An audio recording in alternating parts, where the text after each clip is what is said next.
Sanibonani, welcome back to enye video. Ngiyabonga kakhulu ungene. Thank you very much. Ngicela ungakhohlwa ukusubscribe, uma baka-subscribe please do so. Like video, share video as well as ukubuka nama-ads mangaba pop up during you watching the video. Now guys, asikhulumeni ngodaba lolu lwaseMaiwe Africa. Kune drama laphana eqenjini lika Floyd Shivambu. Ngicabanga ukuthi ngike ngenza i-video mhlambe ngiye ngayihlanganisa nenye i-video but asikhulume ngalolu daba because kuthiwa ke basula belandelana you guys amalungu not a MK part emayibuye iAfrica you guys sekwakhala yonini kuleli qembu ngoba lisha nokuba lisha nje ilombuzo olokho ke abantu abaningi bezibuza wona ukuthi yini yenzeka laphana and yini ixosha abantu you guys babalekani noma mhlambe ke yibona abasephutheni njengoba I think ngeke ngafunda somewhere uthiwe ke basule abanye bakhona basule ngoba sebesazi ukuthi bayaphenywa mhlambe bazoxoshwa liqembu bese bayasula before bezoxoshwa into ekanjalo angazi ukuthi kwenzakala kuleya ndawo kuthale ngakahlanganisi nje even onyaka wodwa nje iqembu elisha leze politiki Maiwe Africa movement kuzakala ukuthi selishiwe ke izikhulu eziphezulu ezisihlanu ngokuthi about 5 of them asebaye ba resign laphana ufa olukhulu nje kwa kwiMaibuye liqala ukubonakala ke ngokwesula kwaNkosikazi noLibalo Mcinga okungiyena kobehla enyuka nomkholo weqembu ke uNomzana Floyd Shivambu ngesikhathi lisungula leli qembu kusho ukuthi ke babe close babesebenzisana kamnandi ke kodwa ke wasula uma uNolibalo Mcinga Nkosikazi Mcinga uye wakhala ngokuthi ke le ndoda ayilaleli noma ke iqapheliswa ngezinto ezinobungozi okay noma ngabe bamnikeza advice he doesn't listen. It's the story that I got somewhere kwenye publication lana. So nokho ke yena uFloyd Shivambu yena uthe iqembu licikwe ukuthi uNkosikazi Mcinga ube nomhlangano oyinguyazana ke nomkholo weqembu umkhonto wesizwe party ubaba uJacob Gedleyihlekisa Zuma engagunyeziwe wayesemiswa ke esikhundleni kuthe kusabatshazwa lokho waphumisa ke okwezize kuMaibuye obesejoyinele iqembu eshiye iMK party emkhanya kude umnumzana Eugene Ndlangamandla okungakazi ukuthi ukuphi namanje so bebebabili ke usekela mongameli wakaMaibuye kuNkosikazi Mcinga nomnumzana uRobert Nwedo naye-ke umnumzana uNwedo usefake incwadi yokwesula so ungomunye wabahlanu abasulayo kuzwakala ukuthi usekela nobhala jikelele eMaibuye bobabili sebesulile wow so bangunkosikazi Gabisile Shongwe nomnumzana uLuther Lubilo.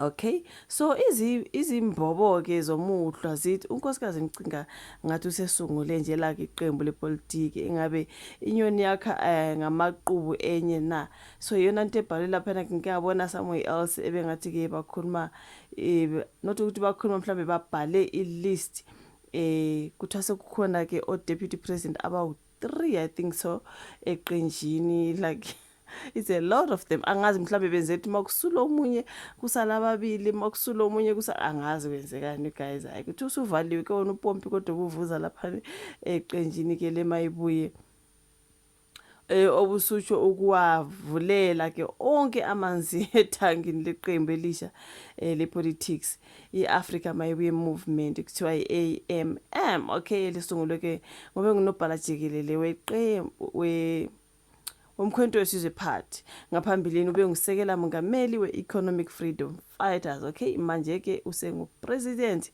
weMaibuye iAfrica so emva komhlangano othathe izinsuku ezimbili leqembu leMaibuye ngathi ngizwile ukuthi liye laba nomhlangano omkhulu okay so emuva ke kwalomhlangano uyothatha insuku ezimbili lomhlangano iqembu lizinuka amakhwapha obungolesihlanu ngomgqibelo libeke selizivala ke izikhala zamalungu lamane esigungu esiphezulu asule nje isigubukane laphana angosekela mongameli bobabili uNkosikazi noLibalo Mcinga nomnumzana Robert Nwedo kuthe kusabatshazwa lokho office kwakungena ezinye izincwadi ezimbili zokwesula eziphuma ke kubo bobabili osekela nobhala abangogabisile Shongwe okwaba ngwesishamthetho sakuphi saseMpumalanga esikukhongolose nomnumzana uLuther Lubilo.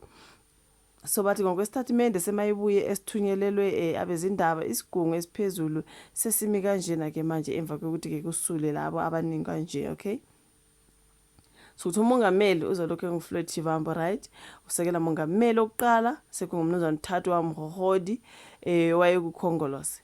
Usekela mongameli wesibili sekunkosikazi Nomsaka Mashobane Msibisi. Usekela mongameli wesithathu like I said ngoba u3 sokumnumzana Siphephile eCyprian Mahlaba. Na unobhala jikelele ke ngumnumzana uLazo la Ndamase naye ovela kukhongolose. Usekela nobhala jikelele oqala ngumnumzana uMzwandile Hoge. Hayi usekela nobhala jikelele wesibili kunkosikazi Nosipho Makamba osihlalo kazwelonke unkosikazi Mabatho Makawuse wamele MK Party lapha eParliament. Usekela sihlalo ngonkosikazi Siphiwe Mkhatshwa, and then umgqugquzeli kazwelonke ngomnumzana Patrick Sindani. Usekela mgqugquzeli kazwelonke unkosikazi Lindi Spires. Umgcini mafa jikelele ngomnumzana Tshepo Mahanuke osegcine isikhundla sakhe. Usigcinile isikhundla sakhe. Then umfuni izimali, this is the fundraiser general umnumzana uMenzi Magubane. Umeluleki wezokomoya uchaplain ngo-Archbishop Bafana Zondo ongabonakala vela ke lapha ngonkosikazi Nombuso Mkhize obengisekela jikelele sekela nobhala we-MK Party. Okay, iyona nto ke abayibhalela nayo guys about list yama leaders emayibuye kunjena nje bafowethu. Okay, asiye kuma comments siza ukuthi abantu bathini. Uthi khona umunye umbuzo enginawo, why iMK Party ngenawo such structures acacile and why such a structuring man was fired. Okay, uthi ngiyabuza kodwa ngilwi. Then bese omunye ethi amaqembu epolitika mabili kuphela eMelika abelungu bayivumela ngamabomu inqwaba yamaqembu la okay mabili kuphela amaqembu angazi uthini guys kubhalwe amaqembu epolitiki mabili eMelika right abelungu bayivumela ngamabomu inqwaba yamaqembu la eSouth Africa ukuze kufezeke indaba ye dividing and rule. Siyindle eminyama nje sidayisana sodwa thina ngoba ke silandela izisu silwa sodwa ngoba sijahe imali basazwe siphatha abamhlophe ngoba phela asisupportani siyacindezelana sisodwa siyaxabana nangobuhlanga futhi asisizani thina sodakhi siyamonezelana sibulalane. So ngomunye lapha na you guys obekhala ngokuthi why amaqembu epolitics emaningi kanje. Ukhona ukuthi ecela ivuthiwe kulo ungoshivambu ongakwazi nokuthi molweni ebantwini. Hayi angiyazi leyo guys, this is a comment. Cha into eyenza ukuthi abantu bangafakwa ngokuqondile, abantu bayathengwa kunzima ukukhipha umuntu esazi ukuthi ke lesikhundla esami ngokuqondile. Bayathengwa abantu futhi bayathengeka ngomunye futhi lapha na ngecomment yakho ukuthi kunzima ukuba umuntu omnyama yini nje singalongi ukuthi kudlalwa mhlawumbe zamuthi singaboni ukuthi kudlala ngathi lana ngoba bakha incebo yabo ngathi kodwa siyabhiyoza sibhiyozela umsangano and lento yiyo elethe ukuhlupheka kithi abantu abamnyama. Kuyoba nini vele ningola mthuthu wake wezwaphi ukuthi kunezwe elinamaqembu ezepolitiki adlula ko 500 kodwa aniboni ukuthi yina indlela esihlushekiswa ngazo bezama ukuthi iyona indlela esihlushekiswa ngayo lena.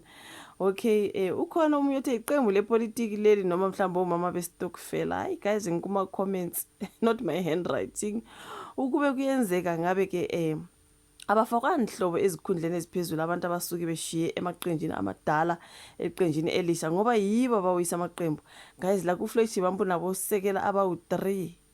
Can you imagine guys lonke hayi sekukuningi guys kodwa wana ama-political parties asemaningi ngingasho ukuthini. Sila komunye mayiphuma kwelinye iqembu uyovulela ke omunye mayiphuma kwelinye ifuna if kuliqinisa ukuthi umama unolubaba lomcinga nayo plan ukuvulela ke hayi I give up ke asemaningi amaqembu you guys. Sila komunye nomunye ufuna ukuphatha omunye nomunye ufuna ukuphatha I do not know. So yona ndaba ke yeqembu lika Floyd Shivambu engiyibonile you guys bengithi sifunde ilist yalabo ukuthiwa ke sebeselectiwe manje kubona bazolida ke kumayibuye. I do not know if did I say MK Party. Should nami ngithanda kuli MK. Ngikhuluma ngemayibuye eAfrica you guys iqembu lika Floyd Shivambu hayi ngeke kuningi kuyaphithizela. I-list yaba parties is just so much. So labo bantu bayahola bonke and hayi angazi sengiyasho nje nami ngoba wow angazi isho vola ka comment section, like i video, subscribe, share, sibona kwezayo. Bye.